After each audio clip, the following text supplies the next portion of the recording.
दोस्तों, इस क्लास में यूपी टेट प्राथमिक स्तर के लिए अंग्रेजी के प्रीवियस ईयर के प्रश्नों को सॉल्व करेंगे। 2018 में अंग्रेजी के जो भी प्रश्न पूछे गए थे उन सभी प्रश्नों को यहाँ पर सॉल्व करेंगे। आप लोग सभी प्रश्न ध्यान से देखिए और सभी प्रश्नों का उत्तर बताने का प्रयास कीजिए।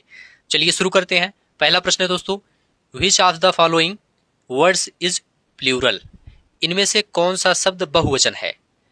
ऑप्शन है डॉग, डॉग दोस्तों एक वचन है। फॉक्स एक वचन है। गोट एक वचन है।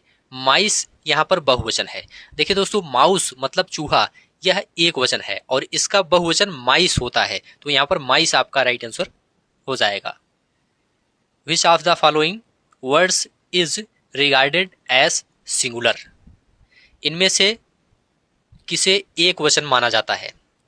किसे एक वचन माना जाता है, आपको यह बताना है। देखिए दोस्तों, यहाँ पर मैथमेटिक्स एक वचन है, यहाँ पर बी ऑप्शन राइट आंसर हो जाएगा। याद रखिएगा, कुछ विषयों के नाम के अंत में यस लगा रहता है, जैसे कि यहाँ पर यस लगा हुआ है, जैसे फिजिक्स हो गया, मैथमेटिक्स हो गया, लेकिन ये हमेशा एक वचन ही रहते हैं, ठीक है। और ध्यान रखिएगा, डॉग्स, कैट्स, कार्स में यस लगने से ये बहुवचन बन गए हैं, तो यहाँ पर बी ऑप्शन आपका राइट आंसर हो जाएगा। अगला प्रश्न है, विच of the following sentences is in active voice? इनमें से कौन सा वाक्य कर्तृवाच्य में है या एक्टिव वॉइस में है? तो देखिए दोस्तों, I requested him to come in time, यहाँ पर सी ऑप्शन राइट आंसर हो जाएगा। यहाँ कर्ता आई सीधे काम कर रहा है और अन्य वाक्यों में वाज प्लस वर्ब की थर्ड फॉर्म, जैसे कि वाज आस्क्ड, वाज बाट, ठीक है, वाज हिट, इसका प्रयोग हुआ है, तो ये पैसिव वॉइस की पहचान है। तो यहाँ पर पूछा गया है एक्टिव वॉइस में कौन सा है, तो I requested him to come in time आपका राइट आंसर हो जाएगा। Which of the following sentences is in passive voice? अब यहाँ पर आपको बताना है इनमें से कौन सा वाक्य कर्मवाच्य में है, पैसिव वॉइस में है। तो यहाँ पर देखिए, he was assisted by A group of students, यहाँ पर सी ऑप्शन राइट आंसर हो जाएगा। यहाँ वाज के साथ क्रिया का तीसरा रूप असिस्टेड आया है और बाई का प्रयोग हुआ है, जिसका मतलब है कि काम किसी और के द्वारा किया गया है, ठीक है। तो यहाँ पर सी ऑप्शन आपका राइट आंसर हो जाएगा, यह पैसिव वॉइस में है। That is the man the police was seeking. In the above sentence what is the status of to the? यहां पर इस वाक्य में दोनों द का क्या स्टेटस है, व्याकरणिक पद है, तो यहां पर डिफिनिट आर्टिकल आपका राइट आंसर हो जाएगा। अंग्रेजी में ए और एन इनडिफिनिट आर्टिकल होते हैं, जबकि द को डिफिनिट आर्टिकल कहा जाता है, क्योंकि यह किसी खास व्यक्ति या वस्तु की ओर इशारा करता है। तो यहां पर डी ऑप्शन आपका राइट आंसर हो जाएगा। अगला प्रश्न है, सभी प्रश्न आप लोग ध्यान से देखते हुए चलिए। These students are most disobedient in the above sentence, point out the gender of the word students. These students are most disobedient in the above sentence, point out the gender of the word students. इस वाक्य में students का gender बताना है, तो यहाँ पर common gender आपका राइट आंसर हो जाएगा, बी ऑप्शन। स्टूडेंट शब्द लड़का और लड़की दोनों के लिए इस्तेमाल होता है। जो शब्द स्त्री और पुरुष दोनों के लिए समान रूप से प्रयोग होता है उन्हें कॉमन जेंडर कहा जाता है, तो यहाँ पर कॉमन जेंडर आपका राइट आंसर हो जाएगा।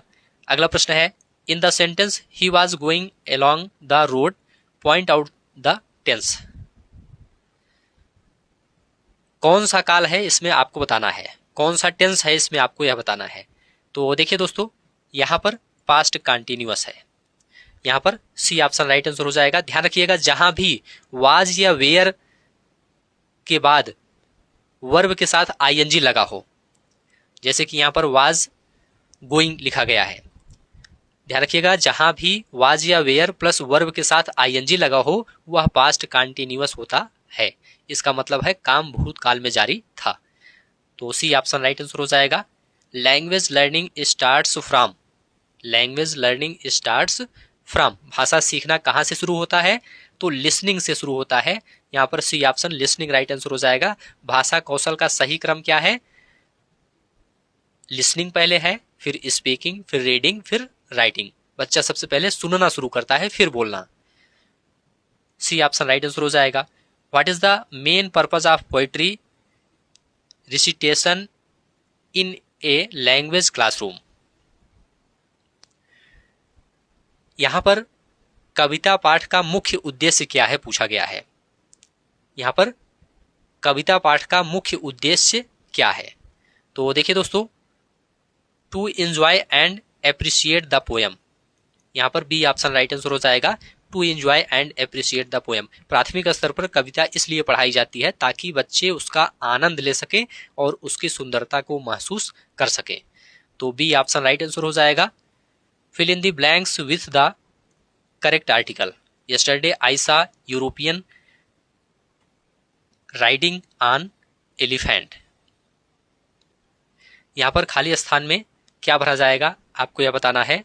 तो देखिए दोस्तों, यहां पर एस्टरडे आई सा ए हो जाएगा। यहां पर a European riding on an elephant, तो ए और एन का प्रयोग किया जाएगा।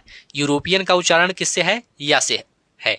यूरोपियन का उच्चारण या से है और ये कॉन्सोनेंट साउंड है, इसलिए इसके पहले ए आएगा। और एलिफेंट, एलिफेंट का उच्चारण ए से होता है, वोवेल साउंड से, इसलिए इसके पहले एन आएगा। तो यहां पर बी ऑप्शन राइट आंसर हो जाएगा। Choose the correct sentence, correct sentence यहां पर बताना है, सही वाक्य चुनना है। तो प्लीज डिस्क्राइब द स्टोरी आपका सही है। Please describe the story. देखिए दोस्तों, डिस्क्राइब क्रिया के बाद सीधे ऑब्जेक्ट आता है, इसके साथ अबाउट, ऑफ या टू जैसे प्रीपोजिशन का प्रयोग गलत माना जाता है। ठीक है, तो यहां पर बी ऑप्शन आपका राइट आंसर हो जाएगा। Fill in the blank with correct preposition. A prisoner was accused murder. यहां पर खाली स्थान में क्या भरा जाएगा? सही प्रीपोजिशन यहां पर आपको भरना है। तो देखिए दोस्तों, यहां पर ऑफ का राइट आंसर हो जाएगा। ए prisoner was accused of murder. Accused के साथ हमेशा ऑफ शब्द का प्रयोग किया जाता है, इसे आप लोग ध्यान रखिएगा। यह एक निश्चित प्रीपोजिशन है, फिक्स्ड प्रीपोजिशन है, निश्चित प्रीपोजिशन है। ठीक है, एक्यूज्ड मतलब आरोपी होना। तो यहां पर ऑफ आपका राइट आंसर हो जाएगा। The antonym of the innocent is, innocent का विलोम शब्द क्या है? तो यहां पर गिल्टी आपका राइट आंसर हो जाएगा। गिल्टी, इनोसेंट का मतलब होता है बेगुनाह या मासूम, और गिल्टी का मतलब होता है दोषी या अपराधी। The synonym of significant is, significant का साइनोनिम यहां पर पूछा गया है, पर्यायवाची यहां पर पूछा गया है। तो इंपॉर्टेंट आपका राइट आंसर हो जाएगा। सिग्निफिकेंट का अर्थ होता है महत्वपूर्ण, जिसका सही पर्यायवाची है important. Which one of the following words can be made plural by adding a suffix en। यहां पर किस शब्द में en प्रत्यय जोड़कर बहुवचन बनाया जा सकता है, यह पूछा गया है। तो यहां पर ox आपका राइट आंसर हो जाएगा। ox का बहुवचन ऑक्सन होता है, ऑक्स का बहुवचन ऑक्सन होता है। बाकी शब्दों में es जोड़कर बहुवचन बनता है, जैसे कि बॉक्सेज में हो गया, टैक्सेज में हो गया, इसमें es जुड़ता है। लेकिन इसमें ऑक्स में, इसमें क्या हो जाएगा? en जुड़ेगा, तो ऑक्सन हो जाएगा। Choose the correct pronoun to complete the following sentence. This dress is and that one is mine. रिक्त स्थान यहां पर भरना है। This dress is yours and that one is mine. यहां पोसेसिव प्रोनाउन का प्रयोग होगा। योर के साथ संज्ञा का होना जरूरी है, ठीक है, लेकिन योर्स, यहां पर ध्यान रखिएगा, योर के साथ संज्ञा होना जरूरी है, लेकिन योर्स जो लिखा है, योर्स अकेले इस्तेमाल किया जा सकता है। इसका मतलब तुम्हारी dress, this dress is yours and that one is mine. तो यहां पर योर्स आपका राइट आंसर हो जाएगा। Change the following sentence into passive voice. Have the girls asked this question. इसका पैसिव वॉइस बनाना है, तो यहां पर आपका राइट आंसर क्या होगा? Has this question been asked by the girls. यहां पर बी ऑप्शन राइट आंसर हो जाएगा। नियम क्या है? नियम है कि हैज या हैव वाले वाक्यों को बदलते समय ऑब्जेक्ट के अनुसार हैज लगेगा और साथ में बीन जुड़ जाएगा।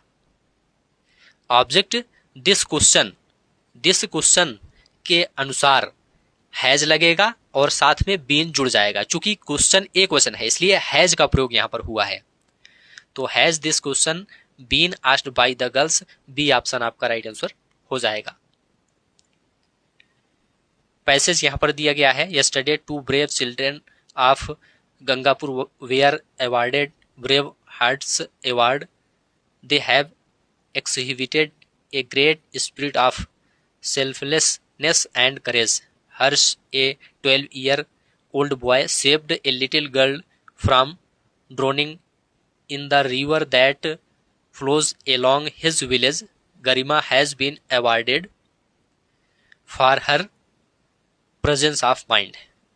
चलिए यहाँ पर प्रश्न पूछा गया है, which kind of noun is Gangapur.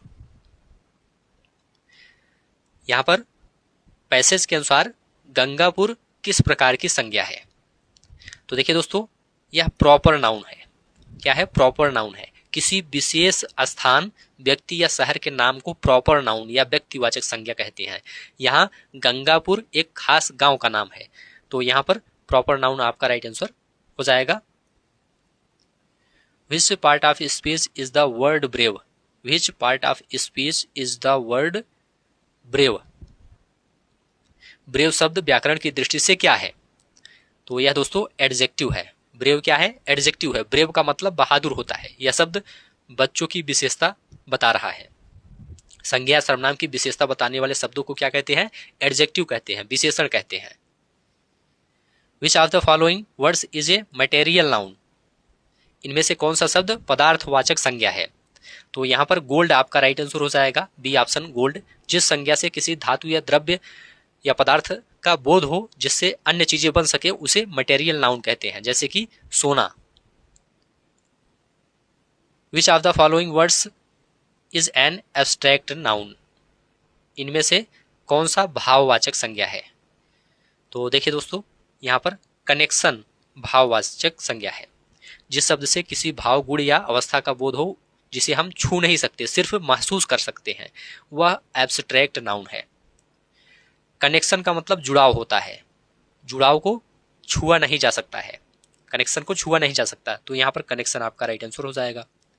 Which kind of noun is adversity? Which kind of noun is adversity? Adversity किस प्रकार की संज्ञा है? तो यहां पर एब्स्ट्रैक्ट नाउन आपका राइट आंसर हो जाएगा। एडवर्सिटी का अर्थ होता है विपत्ति या कठिन समय। यह एक अवस्था या भाव है, इसलिए यह एब्स्ट्रैक्ट नाउन की श्रेणी में आता है। नेक्स्ट है, which part of speech is the word hard in the sentence he is working hard? He is working hard में हार्ड शब्द क्या है? यह दोस्तों एडवर्ब है। क्या है? एडवर्ब है। यहाँ हार्ड शब्द काम करने के तरीके को बता रहा है। जो शब्द क्रिया की विशेषता बताते हैं उन्हें एडवर्ब कहते हैं, क्रिया विशेषण कहते हैं। Which of the following sentences has a conjunction? किस वाक्य में संयोजक शब्द है? तो यहां पर she is poor but she is by nature hospitable. तो यहां पर सी ऑप्शन राइट आंसर हो जाएगा। यहां पर बट शब्द दो वाक्यों को जोड़ रहा है। जो शब्द दो शब्दों या वाक्यों को जोड़ते हैं उन्हें कंजक्शन कहते हैं।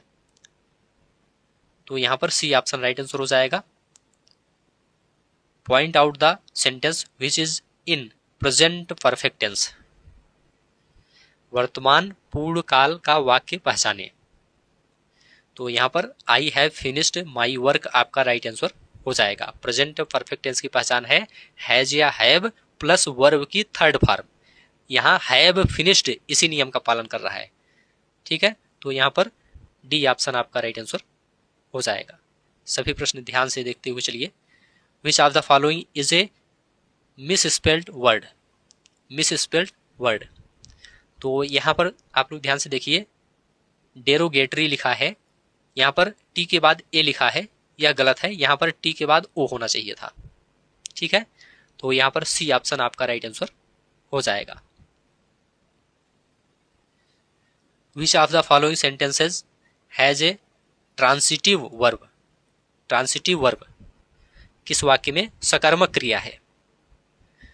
तो देखिए दोस्तों, I killed a snake last night, D option right answer हो जाएगा। ट्रांसिटिव वर्ब वह होती है जिसे अपना अर्थ पूरा करने के लिए एक ऑब्जेक्ट की जरूरत होती है, एक कर्म की जरूरत होती है।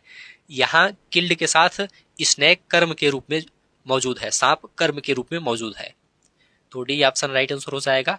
विच of the following sentences is negative, नकारात्मक वाक्य यहाँ पर पहचानना है।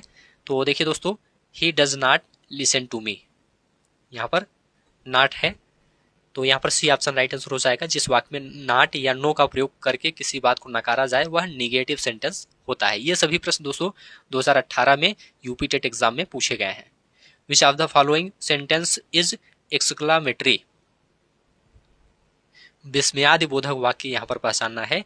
तो पहला है what a piece of work is man, पहला ऑप्शन राइट आंसर हो जाएगा। जो वाक्य अचानक मन के भाव, आश्चर्य, खुशी को प्रकट करें उन्हें एक्सक्लामेटरी वाक्य कहते हैं।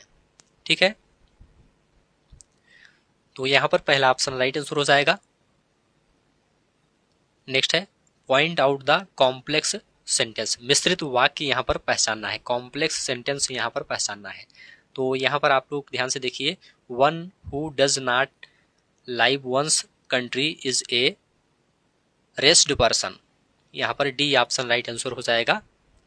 यह कॉम्प्लेक्स सेंटेंस है, मिश्रित वाक्य है। कॉम्प्लेक्स सेंटेंस में एक मुख्य वाक्य होता है, मेन क्लॉज होता है, और एक या एक से अधिक आश्रित वाक्य होते हैं, मतलब सबऑर्डिनेट क्लॉज होते हैं। ठीक है, तो यहां पर डी ऑप्शन आपका राइट आंसर हो जाएगा।